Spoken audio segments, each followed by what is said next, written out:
चलो solid state का ये लास्ट टॉपिक बचा हुआ है, इम्परफेक्शन या डिफेक्ट। ठीक है। सर 1 घंटा में हो जाएगा ना? हाँ हो जाएगा। ठीक है। तो इसमें बस बताना ही थ्योरी है और कुछ नहीं है इसमें, हम समझ लो सॉलिड स्टेट। ठीक है। जो क्रिस्टल्स होते हैं, आयनिक क्रिस्टल्स होते हैं, उसमें बहुत सारा डिफेक्ट होता है, मतलब पूरा परफेक्ट क्रिस्टल नहीं होता है, तो उसमें बहुत सारे इम्परफेक्शंस आते हैं। ठीक है, तो वो चीज हम लोग देख रहे हैं इसमें। तो इम्परफेक्शंस के बारे में ही पढ़ेंगे कि कितने टाइप्स के होते हैं वो इम्परफेक्शन। ठीक है। रिकॉर्डिंग हो रहा है ना? चलो, इम्परफेक्शंस इन सॉलिड्स, या फिर इसी को हम लोग बोलते हैं defects in crystals.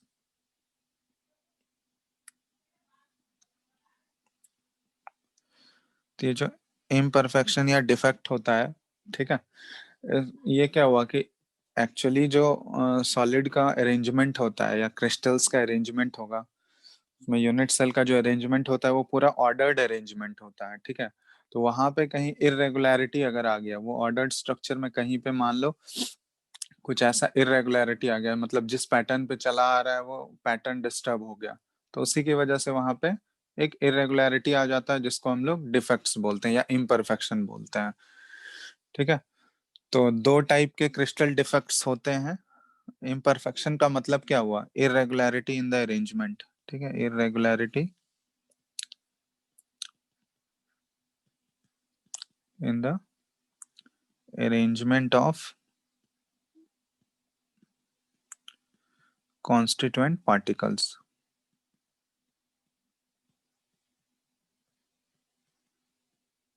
in solids। तो दो टाइप्स के होते हैं इरेगुलरिटीज या डिफेक्ट, दो टाइप के होते हैं। पहला डिफेक्ट होता है पॉइंट डिफेक्ट, और दूसरा होता है लाइन डिफेक्ट। सेकंड होता है लाइन डिफेक्ट।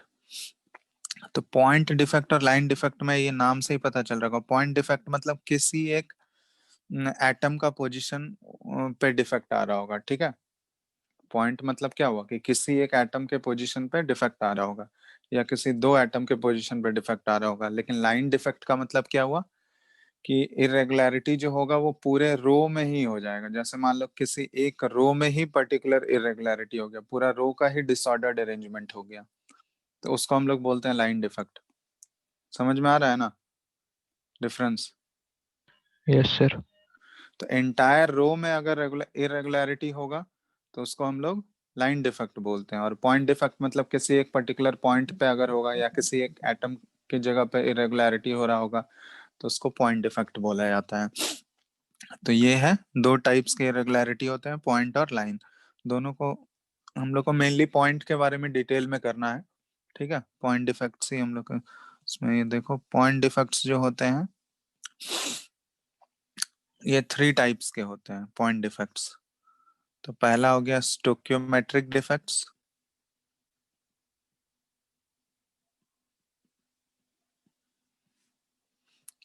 दूसरा हो जाएगा इसमें नॉन, पहले इम्प्योरिटीज डिफेक्ट है सेकंड, स्टोक्योमेट्रिक डिफेक्ट्स, फिर इम्प्योरिटीज डिफेक्ट, और तीसरा नॉन स्टोक्योमेट्रिक डिफेक्ट।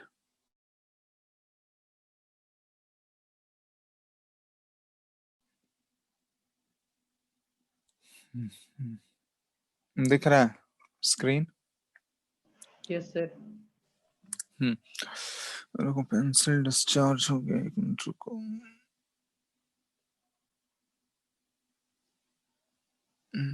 तो चल ही रहा है।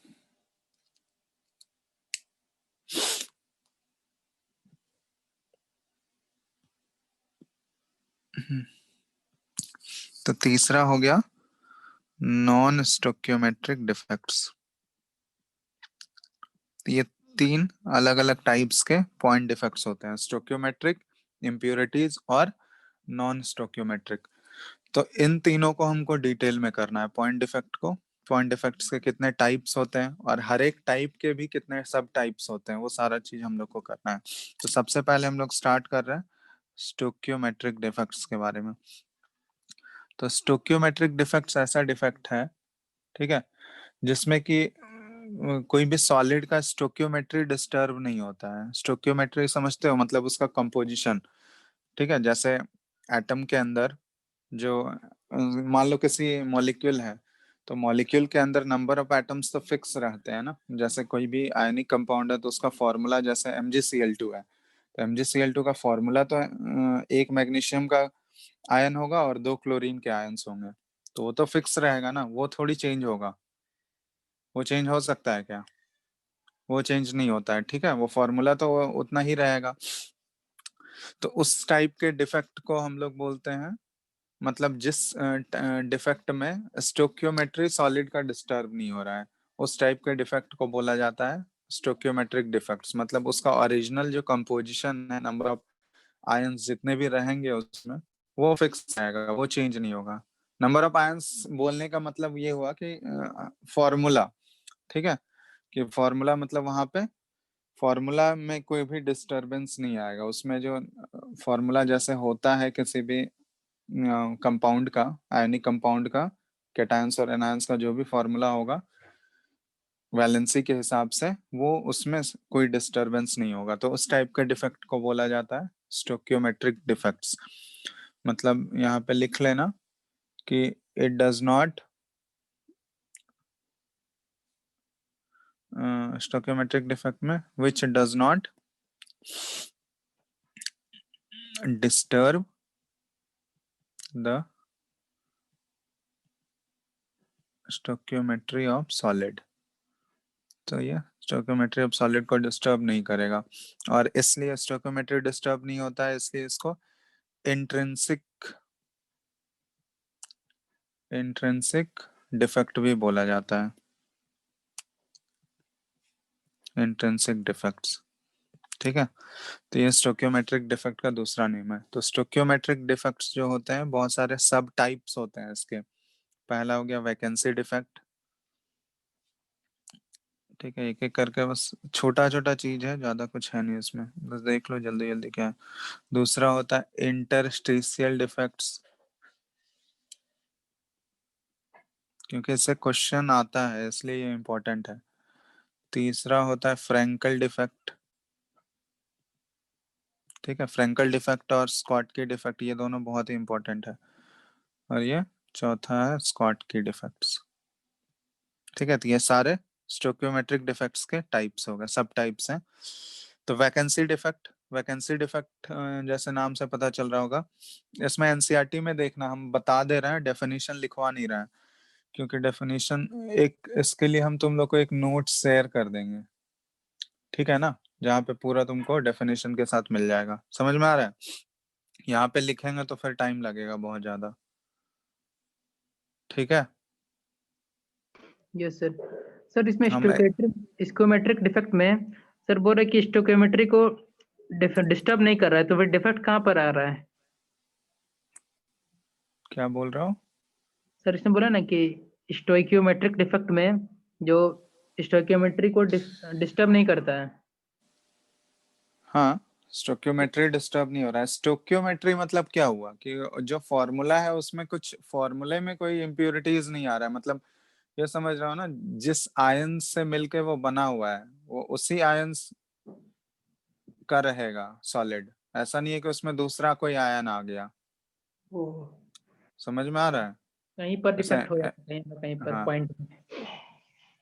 जैसे यहाँ पे ये देखो ना, अभी पता चलेगा, अभी जब जैसे एक्सप्लेन करेंगे ये सारे सब टाइप्स को, उससे आइडिया लग जाएगा तुम लोगों को कि क्या स्टोक्योमेट्री मतलब क्या हो। जैसे मान लो मैग्नीशियम क्लोराइड है, तो मैग्नीशियम क्लोराइड अगर सॉलिड है तो उसमें मैग्नीशियम और क्लोरीन यही दोनों तो आयंस मिलेंगे, क्लोराइड आयंस और मैग्नीशियम के आयंस।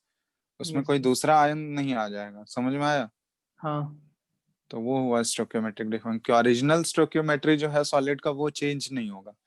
अब इसमें सबसे पहला है वैकेंसी डिफेक्ट। तो वैकेंसी डिफेक्ट होता है कि मान लो जैसे कोई लैटिस अरेंजमेंट है, जैसे मान लो बीसीसी लैटिस ही बना रहा है कोई सॉलिड, जो है बीसीसी लैटिस बना रहा है, तो उसमें किसी एक लैटिस के साइड पे वो वेकेंट हो जाए, मतलब वो खाली रह जाए, छूट जाए अरेंजमेंट में, वो लैटिस साइड वेकेंट अगर हो गया, तो उस टाइप के डिफेक्ट को बोलते हैं हम लोग वैकेंसी डिफेक्ट। समझ में आया?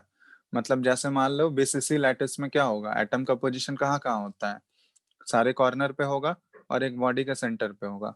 तो मान लो कोई एक कॉर्नर वाला साइट जो है वो वेकेंट रह गया एटम का, वहां से एटम मिस हो गया, एटम मिसिंग है वहां से, तो वो तो खाली रह जाएगा ना वहां पे, कॉर्नर वाला।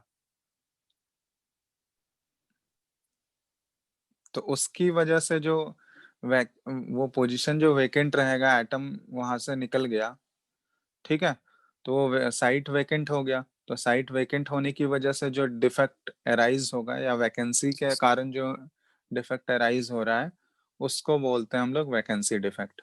और कोई भी एटम अगर अपने पोजीशन से वेकेंट हो जाएगा, अपने पोजीशन से निकल गया बाहर, ठीक है, वो वहां पे है ही नहीं, तो उसकी वजह से क्या होगा, डेंसिटी पे क्या फर्क पड़ेगा बताओ?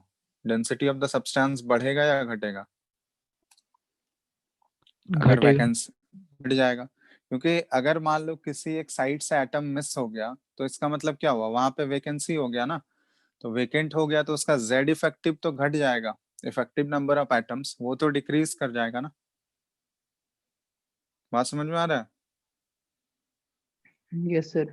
तो इफेक्टिव नंबर ऑफ एटम्स अगर घट जाए तो डेंसिटी ऑफ क्रिस्टल पे क्या फर्क पड़ेगा, डेंसिटी ऑफ द सब्सटेंस भी क्या हो जाएगा, घट जाएगा। डिक्रीज कर जाएगा। तो इसीलिए ये वैकेंसी डिफेक्ट के कारण क्या होता है, डेंसिटी ऑफ द सब्सटेंस जो है ये घट जाता है, ठीक है।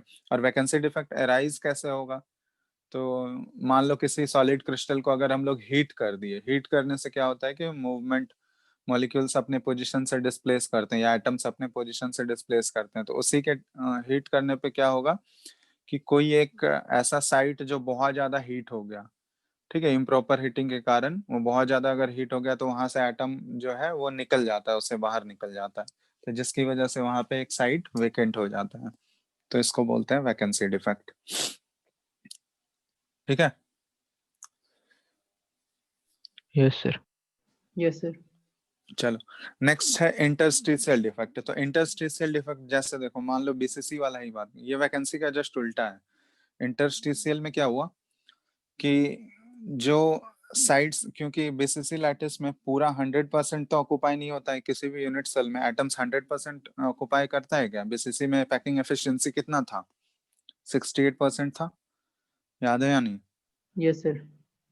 तो 68% मतलब एटम्स हैं वहां पे, 100% में 68% वॉल्यूम जो है वो एटम से ऑक्युपाइड है, बाकी 32% क्या है, वॉइड है, खाली है ना 32%। तो उस वॉइड में, इंटरस्टिशियल में क्या होता है कि जो वॉइड खाली, जो मतलब स्पेस खाली है यूनिट सेल में, उस वॉइड में क्या होता है, एक्स्ट्रा आयंस आ जाते हैं, ठीक है, वो उस वॉइड को ऑक्युपाई कर लेता है, जहां पे स्पेस खाली है वहां पे वो एटम्स जो है उसके पोजीशन को, वॉइड के पोजीशन को ऑक्युपाई कर लेते हैं, उसको इंटरस्टिशियल साइट्स बोलते हैं। जो एक्चुअली जितना एटम्स होना चाहिए था उस लैटिस में, वो तो उतना एटम्स है ही, सारे लैटिस पॉइंट्स ऑक्युपाइड हैं ही उतने एटम से, लेकिन जो खाली है स्पेस, वॉइड स्पेस जो है, उसमें भी एटम्स आ गया है, तो उस जो वॉइड स्पेस है उसको हम लोग इंटरस्टिशियल स्पेस बोलते हैं। तो उस इंटरस्टिशियल स्पेस में भी एटम्स उस इंटरस्टिशियल साइट्स को भी ऑक्युपाई कर लिया है, तो उसकी वजह से जो डिफेक्ट अराइज होगा, उस डिफेक्ट को बोला जाता है इंटरस्टिशियल डिफेक्ट्स। तो अब बताओ, जैसे वैकेंसी डिफेक्ट में हम लोग देख रहे थे कि कोई एक लैटिस साइट जो है वो वेकेंट रह जाता है, तो उसकी वजह से डेंसिटी घट रहा था। अब इंटरस्टिशियल डिफेक्ट्स की वजह से डेंसिटी पे क्या फर्क पड़ेगा, डेंसिटी ऑफ क्रिस्टल बढ़ेगा या घटेगा बताओ? बढ़ेगा। बढ़ जाएगा, क्योंकि ऑलरेडी देखो, जो जैसे बीसीसी है तो यहाँ पे कॉर्नर पे एटम्स होंगे और बॉडी का सेंटर पे एटम होंगे, ये तो है ही ऑलरेडी, लेकिन जो एक्स्ट्रा वॉइड वाला जो स्पेस है उसमें भी एटम आ गया है, तो ऑब्वियसली जेड इफेक्टिव पे क्या फर्क पड़ेगा, अगर वॉइड भी वहां आ गया है, वॉइड में भी एटम्स अगर आ गया है तो जेड इफेक्टिव तो बढ़ जाएगा, और जेड इफेक्टिव अगर बढ़ेगा तो density of the density crystal भी बढ़ जाता है। इंक्रीज हो जाता है। तो यहाँ पे इंटरस्टिशियल डिफेक्ट्स में क्या होता है कि ये इंटरस्टिशियल डिफेक्ट होने की वजह से number of atoms, effective number of atoms increase होते हैं, जिसकी वजह से डेंसिटी ऑफ द सब्सटेंस भी बढ़ जाता है। ठीक है।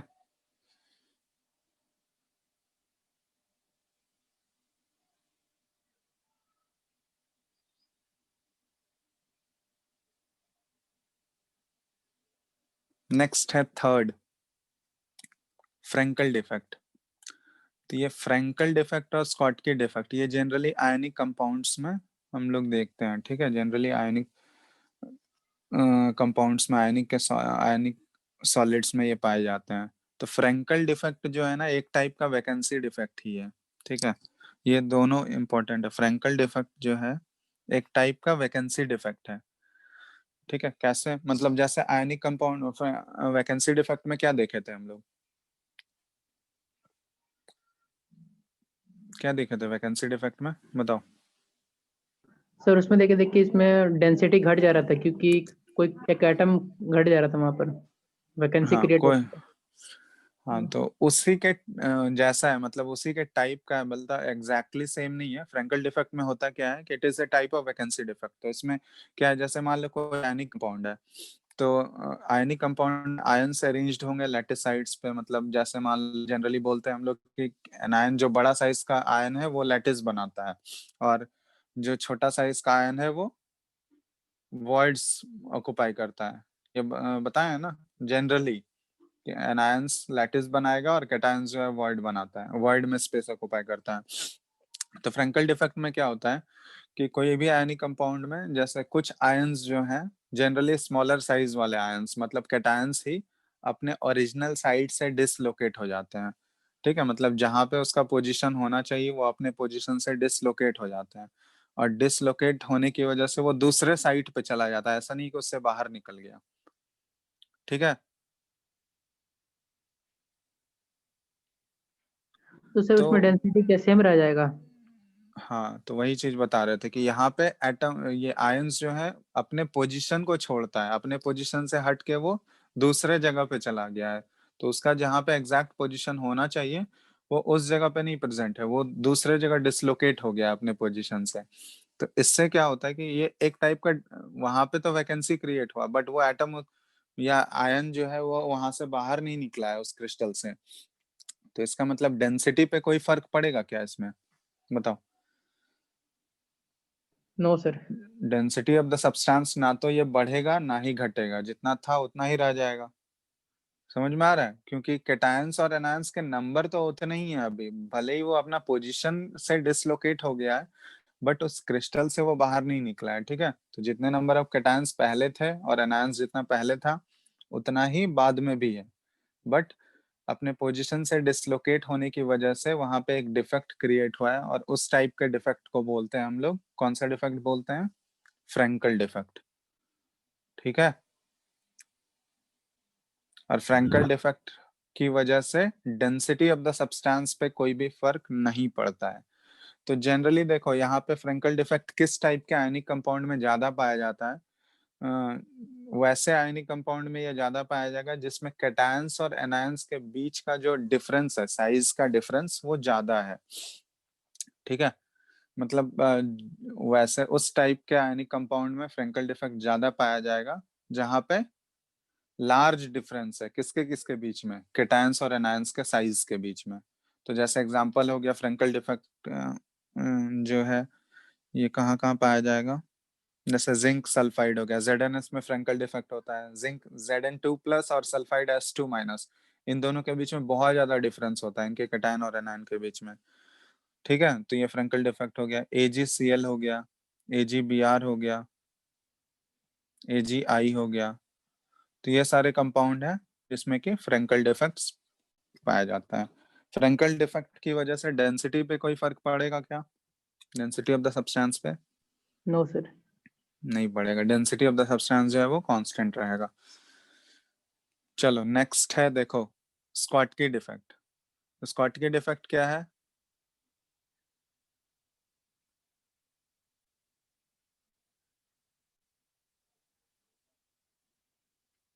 What do you mean by Schottky defect, बताओ।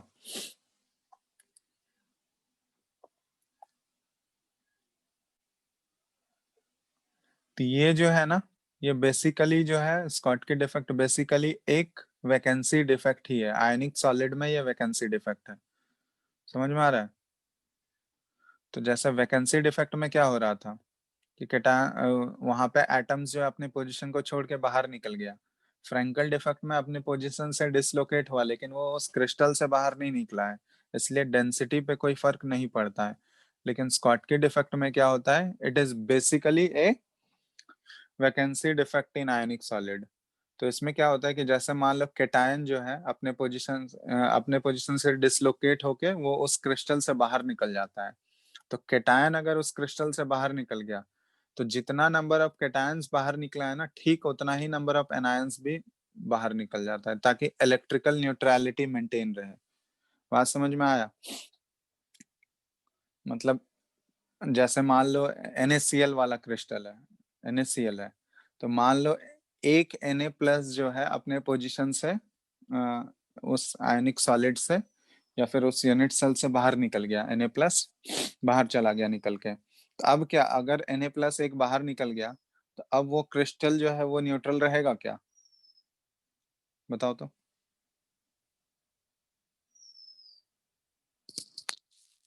सर सिर्फ Na+ निकले तो? हाँ, सिर्फ अगर एक Na+ निकल गया तो वो क्रिस्टल न्यूट्रल रहेगा? नहीं उसके सर। ऊपर उसके ऊपर तो एक माइनस चार्ज हो जाएगा ना, क्योंकि एक प्लस चार्ज कम हो गया। तो उसके ऊपर तो चार्ज हो जाएगा ना, माइनस चार्ज आ जाएगा। तो चार्ज तो होता नहीं है जनरली कोई भी आयनिक सॉलिड हो, क्योंकि उसका स्टेबिलिटी डिस्टर्ब हो जाएगा, उसकी वजह से स्टेबिलिटी कम हो जाएगा। तो वो स्टेबिलिटी मेंटेन रखने के लिए या न्यूट्रलिटी मेंटेन रखने के लिए क्या होता है कि जितना केटायंस मिसिंग है अपने साइड से, जितने केटायंस मिस हो रहे हैं अपने ओरिजिनल साइड से, ठीक उतने ही इक्विवेलेंट एनायंस, मतलब जैसे मान लो Na+ NaCl वाला केस है, तो वहां पे अगर एक Na+ निकला है, तो उसको न्यूट्रल करने के लिए कितने Cl- वहां पे निकलने होंगे? बताओ। एक। एक Cl-, तो एक Cl- निकल गया, तो अब क्या हुआ कि दो दो पोजीशन वेकेंट हो गया, Na+ का भी पोजीशन वेकेंट हो गया और Cl- का भी पोजीशन वेकेंट हो गया, और वो उस लैटिस से ही बाहर निकल जाता है, मतलब जो यूनिट सेल है उससे ही बाहर निकल जाता है उससे। तो जिसकी वजह से वहां पे पूरा वैकेंसी हो जाता है, ठीक है, पूरा वेकेंट स्पेस बच जाएगा जहाँ पे वो आयंस प्रेजेंट थे। तो इस टाइप के डिफेक्ट को बोला जाता है स्कॉटकी डिफेक्ट। अब स्कॉटकी डिफेक्ट का क्या फर्क पड़ेगा, डेंसिटी यहाँ पे क्या होगा बताओ, बढ़ेगा घटेगा या सेम रहेगा? सर घटेगा। घटेगा, घटे क्योंकि ये जस्ट एक सिंपल वैकेंसी डिफेक्ट वाला ही केस है। तो वैकेंसी डिफेक्ट में जैसे डेंसिटी ऑफ द क्रिस्टल घट रहा था, उसी तरह स्कॉटकी डिफेक्ट में भी नंबर ऑफ आयंस जो है, इक्वल नंबर ऑफ आयंस घटते हैं। मतलब इक्वल मतलब हर केस में इक्वल नहीं होगा, जैसा MgCl2 वाला केस है, ठीक है। तो MgCl2 में क्या होगा, अगर मान लो एक Mg, जनरली ये अभी बताएंगे, तो जनरली ये उस टाइप के आयनिक सब्सटेंस में होता है स्कॉटकी डिफेक्ट, जहाँ पे केटायन और एनायन ऑलमोस्ट सिमिलर साइज के होते हैं, ठीक है। जैसे फ्रैंकल डिफेक्ट जनरली कौन किस टाइप के आयनिक सॉलिड में पाया गया था, बताओ तो। तो जिसमें कैटायन और आयन का जो साइज का डिफरेंस बहुत ज्यादा था। हम्म, तो वहां पे उस टाइप के आयनिक सॉलिड में तुमको फ्रैंकल डिफेक्ट मिलेगा। लेकिन स्कॉटकी डिफेक्ट जो है जनरली वो उस टाइप के आयनिक सॉलिड में पाया जाता है जहाँ पे केटायन और एनायन ऑलमोस्ट कंपेरेबल साइज के हैं, मतलब ज्यादा डिफरेंस नहीं होना चाहिए, ठीक है। तो इसमें जैसे एग्जांपल होता है, और इसमें स्कॉटकी डिफेक्ट होने की वजह से क्या होगा, डेंसिटी ऑफ द, ये डिफरेंस भी पूछा जाता है स्कूल एग्जाम्स में तुमसे, फ्रैंकल और स्कॉटकी डिफेक्ट के बीच में डिफरेंस भी पूछा जाएगा, ठीक है। तो ये सब ध्यान रखना, डिफरेंस हो गया। तो ये भी एक टाइप का वैकेंसी डिफेक्ट ही है, बट यहाँ पे क्या होता है, फ्रैंकल में आयंस जो है अपने पोजीशन को लीव करके उस यूनिट सेल से बाहर नहीं निकलते हैं, डिसलोकेट भले ही होता है बट उस यूनिट सेल से बाहर नहीं निकला। तो इसी की वजह से यहाँ पे डेंसिटी पे कोई फर्क नहीं पड़ेगा, लेकिन स्कॉटकी में डेंसिटी डिक्रीज हो जाता है, और इलेक्ट्रिकल न्यूट्रलिटी मेंटेन करने के लिए जितने कैटायंस बाहर निकलते हैं उतना ही इक्विवेलेंट नंबर ऑफ एनायंस भी बाहर निकलेगा, ठीक है। तो जिसकी वजह से डेंसिटी पे बहुत ज्यादा फर्क पड़ जाता है, डेंसिटी ऑफ द क्रिस्टल जो है वो घट जाता है, सिग्निफिकेंटली डिक्रीज करेगा इसमें। और ये जनरली पाया जाएगा किसमें, स्कॉटकी डिफेक्ट, कि वैसे टाइप ऑफ आयनिक कंपाउंड्स में पाया जाता है जिसमें कैटायन और एनायन का ऑलमोस्ट सिमिलर साइज है, जैसे हो गया NaCl, KCl, CaCl, ठीक है। और यहाँ पे एक कंपाउंड है जिसमें कि फ्रैंकल और स्कॉटकी दोनों होता है, वो कौन सा है, AgBr, ठीक है। ये ध्यान रखना है, AgBr एक एग्जाम्पल है जिसमें कि फ्रैंकल और स्कॉटकी डिफेक्ट दोनों पाया जाता है।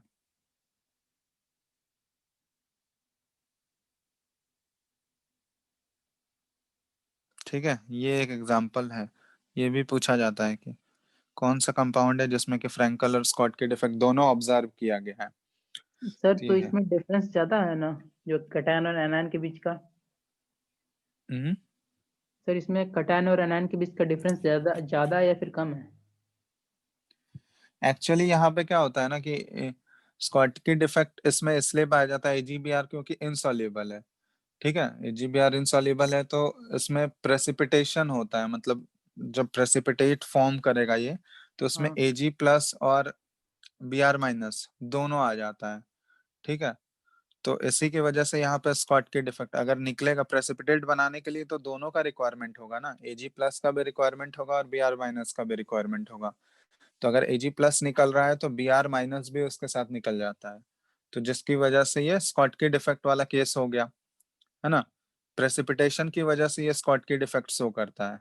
और फ्रैंकल डिफेक्ट क्यों शो कर रहा है, क्योंकि Ag प्लस और Br माइनस के बीच में साइज डिफरेंस क्या है, लार्ज साइज डिफरेंस है। Br माइनस बड़े साइज का एनायन है और Ag प्लस छोटा साइज का कैटायन है, तो उसकी वजह से इन दोनों के बीच में क्या है, कॉन्सिडरेबल डिफरेंस है इन दोनों के साइज के बीच में, जिसकी वजह से उसमें फ्रैंकल डिफेक्ट पाया जाएगा। और स्कॉटकी डिफेक्ट इसमें क्यों होता है, बिकॉज AgBr का प्रेसिपिटेशन होने की वजह से जो है कैटायन और एनायन दोनों निकल जाता है, जिसकी वजह से ये स्कॉटकी डिफेक्ट शो करता है, ठीक है। यस सर, ठीक है। तो ये एग्जांपल ध्यान रखना है, AgBr जो है ये फ्रैंकल और स्कॉटकी दोनों डिफेक्ट शो करता है। चलो, तो ये हो गया, सारे टाइप्स हम लोग डिस्कस कर लिए, ये स्टोक्योमेट्रिक डिफेक्ट्स वाला केस था।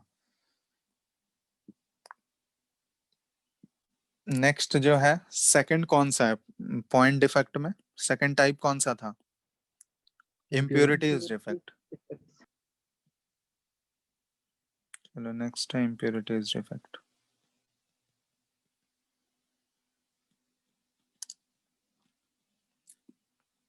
इम्प्योरिटीज डिफेक्ट में यही बात बोल रहे थे, जैसे मान लो कि इसमें कोई इम्प्योरिटीज नाम से ही पता चल रहा होगा, जैसे मान लो कोई एक लैटिस साइट अगर वेकेंट हुआ, कोई एक वेकेंट साइट मिल गया, तो उसमें क्या होगा, कोई दूसरा मेटल का आयंस आके घुस जाएगा, समझ में आया। तो यही डिफरेंस था, स्टोक्योमेट्री वाले में ये नहीं हो रहा था, स्टोक्योमेट्री में ऐसा दूसरे मेटल का आयन आके घुस रहा था क्या, नहीं गुजरा नो था सर। उसमें। नहीं। तो इसलिए उसको वहां पे स्टोक्योमेट्री डिफेक्ट बोले थे हम लोग। यहाँ पे इम्प्योरिटीज डिफेक्ट में जैसे मान लो NaCl का क्रिस्टल है, तो NaCl का क्रिस्टल है, मान लो कोई एक Na प्लस का साइट वेकेंट हो गया, तो NaCl का साइट अगर वेकेंट हो गया तो जहां पे NaCl का जब प्रिपरेशन होता है, ठीक है, तो उसमें क्या होता है कि NaCl के साथ साथ जो है ये SrCl2 का भी क्रिस्टलाइजेशन होता है। जब NaCl का क्रिस्टल बन रहा होता है तो उसमें कुछ अमाउंट ऑफ SrCl2 भी प्रेजेंट होता है, साथ साथ क्रिस्टलाइज होते हैं। SrCl2 मतलब स्ट्रोंशियम क्लोराइड, ठीक है। तो उसमें क्या होता है कि जैसे मान लो NaCl का कोई एक साइट, NaCl में कोई एक साइट मान लो Na प्लस का वेकेंट हो गया, तो उसमें क्या होता है कि जो SrCl2 साथ में वहां पे आयन बना रहा है, उसका एक आयन जो है वो उसमें घुस जाएगा जाके, जैसे ऐसे ज्यूम करो,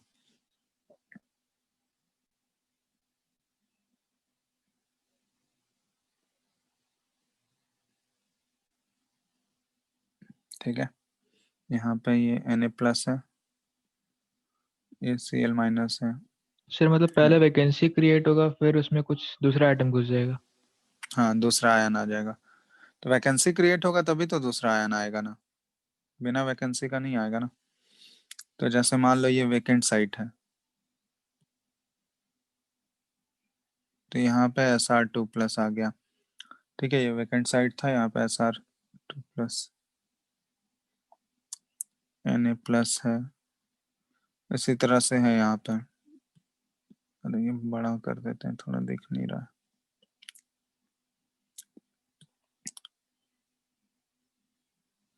जैसे इस टाइप का केस है।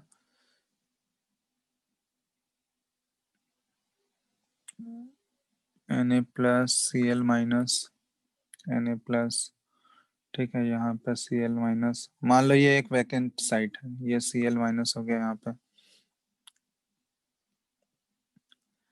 यहाँ पे हो गया Na+, ये Cl-, ये Na। तो ये वैकेंट साइट है, वैकेंट साइट में क्या होगा,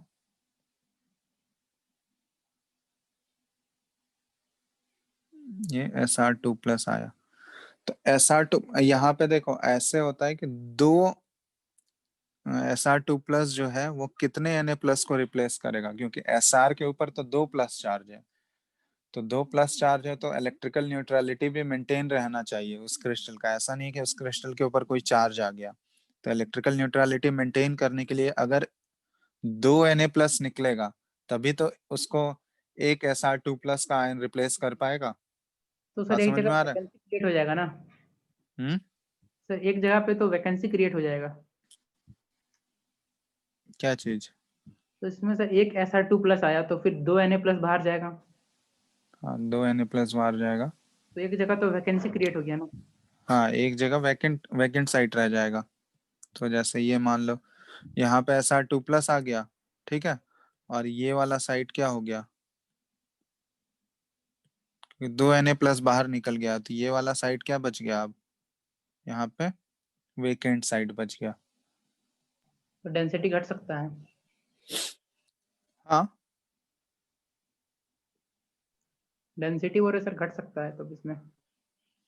डेंसिटी तो डिक्रीज ही हो जाएगा ना, क्योंकि 2 Na+ गया है बाहर। तो 2 Na+ बाहर गया है, तो उसको कितने Sr2+ आयन रिप्लेस करेगा, एक ही Sr2+ आयन रिप्लेस करेगा। समझ में आया? तो Sr2+ तो कोई एक ही पोजीशन को ऑक्युपाई करेगा, लेकिन दूसरा वाला साइट क्या रहेगा, वो तो खाली रह गया ना, खाली रह गया ना वो साइट।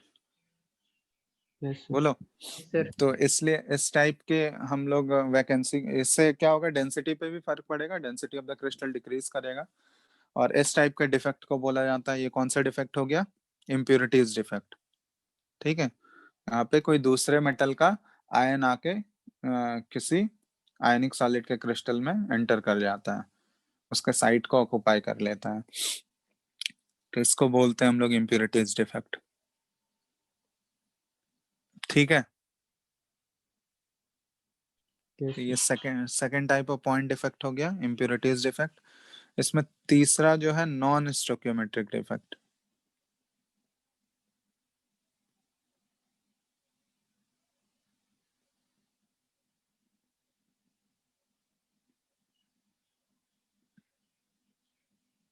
चलो, नॉन स्टोक्योमेट्रिक डिफेक्ट का मतलब क्या हुआ, नॉन स्टोक्योमेट्रिक, जैसे नॉन स्टोक्योमेट्रिक कंपाउंड जो होते हैं, बहुत सारे इनऑर्गेनिक कंपाउंड्स होते हैं जो कि जिसमें कॉन्स्टिट्यूएंट पार्टिकल्स जो है वो नॉन स्टोक्योमेट्रिक रेशियो में है।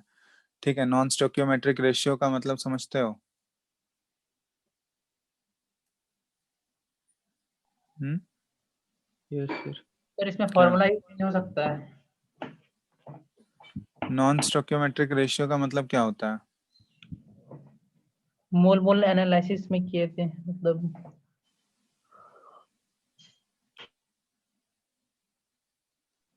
सर इससे पहले वाला केस में तो सर फॉर्मूला चेंज हो जाएगा ना, क्या फॉर्मूला चेंज होगा? जो मॉलिक्यूलर फॉर्मूला है इसका चेंज नहीं होगा उसमें। मॉलिक्यूलर फॉर्मूला से वहाँ चेंज उससे हमको मतलब नहीं है ना, उसमें इम्प्योरिटी आ रहा है, मतलब कोई दूसरा मेटल आके एंटर कर जा रहा है उसमें। ठीक है, तो उसकी वजह से हम लोग बोल रहे हैं उसको इम्प्योरिटीज डिफेक्ट। ठीक है, स्टोक्योमेट्रिक डिफेक्ट क्या था कि उसमें कोई दूसरा आयन नहीं घुस रहा है, दूसरे मेटल का कोई आयन नहीं घुस रहा है उसमें। ठीक है, ये नॉन स्टोक्योमेट्रिक डिफेक्ट क्या है कि अभी तक जितना भी हम लोग इससे पहले डिफेक्ट देखे थे, ये सारे मेटल के स्टोक्योमेट्री को डिस्टर्ब नहीं कर रहा है। ठीक है, जैसे स्टोकियोमेट्रिक डिफेक्ट में हम लोग देख रहे थे, उसमें मेटल का स्टोकियोमेट्री डिस्टर्ब नहीं हो रहा है। लेकिन नॉन स्टोकियोमेट्रिक डिफेक्ट में क्या है, मेटल का स्टोकियोमेट्री जिसमें कि नंबर ऑफ एटम्स फिक्स नहीं होता, जैसे देखे होगे बहुत सारे कंपाउंड में रेंज लिखा हुआ रहता है, ठीक है। इसमें जैसे मान लो बहुत सारे इनऑर्गेनिक कंपाउंड्स में देखोगे रेंज लिखा हुआ रहता है। जैसे हम लोग लिखते हैं ना, जैसे आयरन का ऑक्साइड है Fe2O3 एक होता है, तो वो तो स्टोकियोमेट्रिक हो गया कि उसमें Fe का 2 एटम होगा, ऑक्सीजन ऑक्साइड का 3 एटम होगा, 3 आयन होंगे ऑक्साइड के, तो वो स्टोकियोमेट्रिक हो गया। नॉन स्टोकियोमेट्रिक जैसे मान लो कि वो एटम्स होल नंबर में नहीं रहेंगे, ठीक है, वो डेसिमल में रहेगा। जैसे बहुत जगह देखे होगे, एग्जाम्पल देखे होगे ना इस टाइप का। एक मिनट, स्क्रीन दिख रहा है? Yes sir.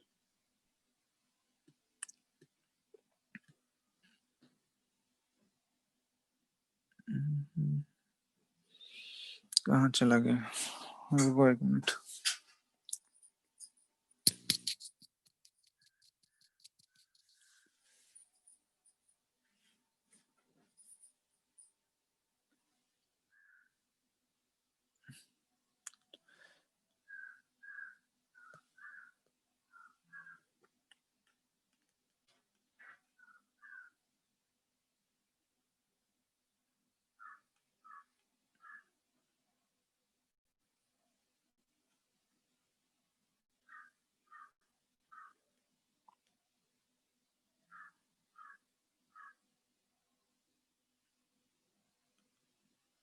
Hello, yes sir. आवाज आ रहा है क्या? हाँ सर।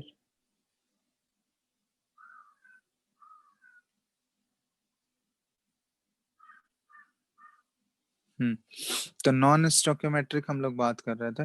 तो नॉन स्टोकियोमेट्रिक का सिंपल मतलब हुआ कि जहाँ पे एटम्स का जो नंबर होगा ना वो होल नंबर में नहीं होता है, ठीक है। रेशियो ऑफ एटम्स जो होते हैं वो सिंपल होल नंबर में नहीं होगा, उसमें एक डेसिमल होगा। जैसे एग्जांपल हो गया, जैसे मान लो इस टाइप के कंपाउंड बहुत सारा देखे होगे तुम लोग, Fe है, जैसे मान लो 0.93 या इस टाइप का लिखा हुआ। एक्चुअली जो FeO होता है, Fe 0.95O, इस टाइप का कंपाउंड देखे हो?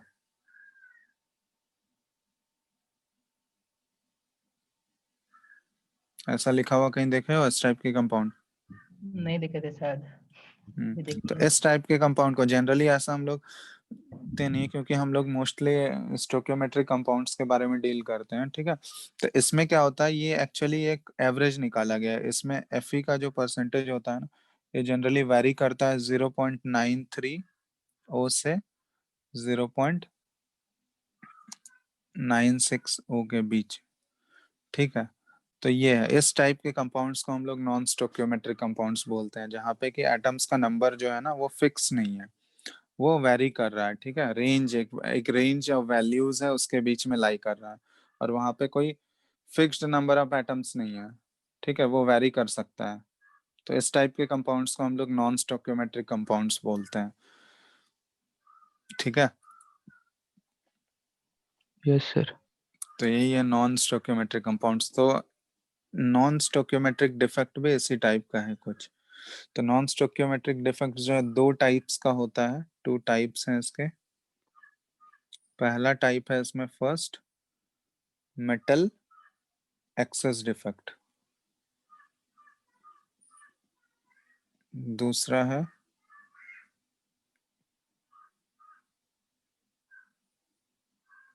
मेटल डेफिशिएंसी डिफेक्ट, ठीक है। ये दो अलग अलग है डिफेक्ट, एक मेटल एक्सेस डिफेक्ट और मेटल डेफिशिएंसी डिफेक्ट। तो नाम से पता चल रहा होगा, मेटल एक्सेस डिफेक्ट जो है इसमें क्या एक्सेस में होगा प्रेजेंट? मेटल। मेटल एक्सेस में सर। मेटल एक्स, तो मेटल एक्सेस में नाम से ही पता चल रहा है। तब मेटल एक्सेस जो है ये दो दो तरीके से हो सकता है, ठीक है। मेटल एक्सेस डिफेक्ट जो है, एक्सेस मेटल जो है ये दो टाइप से हो सकता है। एक due to metal excess defects due to anionic vacancies,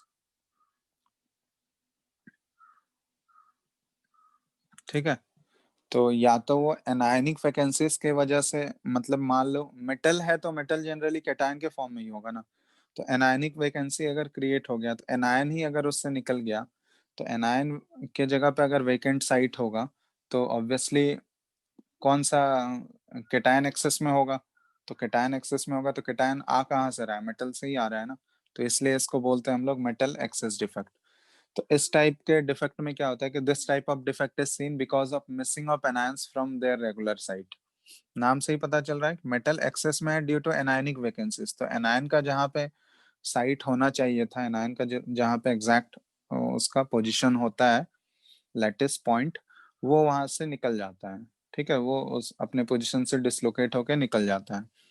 ठीक है, तो डिसलोकेट होके वो वहां से निकल गया एनायन, तो एनायन अगर निकल गया तो मेटल का जो कैटायन है वही तो प्रेजेंट है ना वहां पे, मेटल का कैटायन जो होगा वो एक्सेस में हो जाएगा ना वहां पे, यस सर। तो मेटल का कैटायन एक्सेस में हो गया तो इसको हम लोग बोलते हैं मेटल एक्सेस डिफेक्ट। और जो एनायन निकला है, ठीक है, अब देखो इलेक्ट्रिकल न्यूट्रलिटी तो क्रिस्टल का मेंटेन रखना है, तो इलेक्ट्रिकल न्यूट्रलिटी मेंटेन करने के लिए क्या होता है कि एनायन अगर निकलेगा तो ऑब्वियसली उसके ऊपर कौन सा चार्ज आएगा, क्रिस्टल के ऊपर पॉजिटिव चार्ज, तो उसको न्यूट्रलाइज करने के लिए क्या होता है, जो एनायन का एनायन जो निकला है उसको न्यूट्रलाइज करने के लिए कौन सा चार्ज चाहिए, पॉजिटिव चाहिए या नेगेटिव चाहिए, बताओ। Sir negative. नेगेटिव चार्ज चाहिए, तो वहां पे क्या होता है ना कि जो एनायन का वेकेंट साइड्स होता है ना वहां पे इलेक्ट्रॉन आ जाता है। ठीक है, क्योंकि इलेक्ट्रॉन के थ्रू वो न्यूट्रलाइज करता है उस कंपाउंड को, तो इलेक्ट्रॉन जो है उस जो वैकेंसीज क्रिएट हुआ एनायन की वजह से वहां पे इलेक्ट्रॉन आके उस क्रिस्टल को न्यूट्रलाइज कर देता है। ठीक है, और जो इलेक्ट्रॉन जो पोजीशन ऑक्युपाई करता है ना, जो वैकेंसीज या फिर जो इंटरस्टिशियल साइट अंदर इलेक्ट्रॉन ऑक्युपाई कर रहा है आके, उस इंटरस्टिशियल साइट्स को बोला जाता है एफ सेंटर। ये भी बहुत ही इम्पोर्टेंट टर्म आता है, एफ सेंटर। एफ सेंटर का मतलब समझ आया पहले क्या हुआ? नहीं सर। एफ सेंटर क्या हुआ, जैसे मान लो ये क्या हुआ, मेटल एक्सेस डिफेक्ट हम लोग पढ़ रहे हैं ड्यू टू एनायनिक वैकेंसीज, तो एनायन अगर उससे निकलेगा तो ऑब्वियसली एनायन का पोजीशन क्या होगा, वेकेंट होगा। हाँ सर। तो एनायन का पोजीशन वेकेंट हो गया तो कैटायन ऑब्वियसली ज्यादा प्रेजेंट है वहां पे, कैटायन तो एक्सेस में होगा ना, और कैटायन एक्सेस में अगर होगा तो क्रिस्टल के ऊपर पॉजिटिव चार्ज आना चाहिए, तो पॉजिटिव चार्ज को वो न्यूट्रलाइज करना होगा क्योंकि क्रिस्टल तो अनस्टेबल नहीं हो सकता है। तो न्यूट्रलाइज करने के लिए क्या होता है वहां पे, नेगेटिव चार्ज का जरूरत है, और वो नेगेटिव चार्ज कहाँ से मिल जाता है उसको, कहीं से इलेक्ट्रॉन आके वहां पे आ जाता है। ठीक है, उसी क्रिस्टल से इलेक्ट्रॉन जो है वो उसके एनायनिक जो वैकेंसी क्रिएट हुआ था वहां पे इलेक्ट्रॉन आके उसके पोजीशन को ऑक्युपाई कर लेगा, तो जो पोजीशन इलेक्ट्रॉन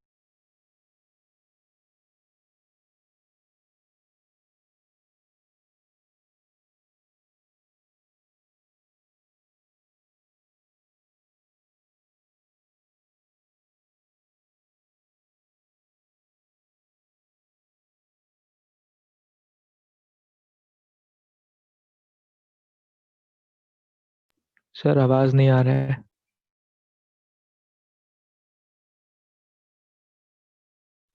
फिर से नेटवर्क कनेक्शन लॉस्ट।